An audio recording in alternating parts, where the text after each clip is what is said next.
కి స్వాగతం. దేవరకొండ గురుకులంలో ఫుడ్ పాయిజన్ తో 52 మంది విద్యార్థినులు అస్వస్థత.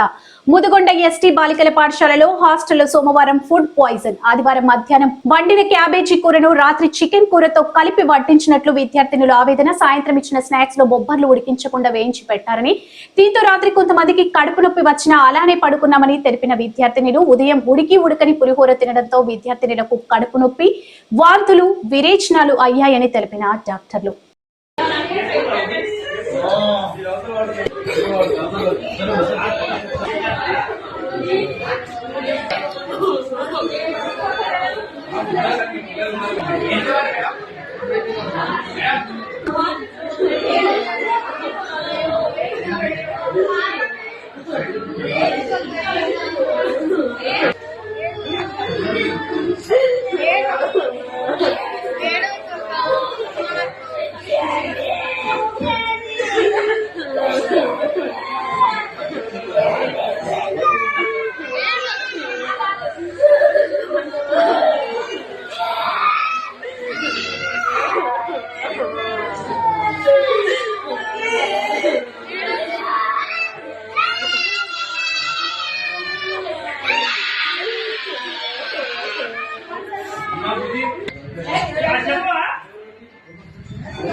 మరిన్ని అప్డేట్స్ కోసం మా ఛానల్ ని సబ్స్క్రైబ్ చేయండి. ధన్యవాదాలు.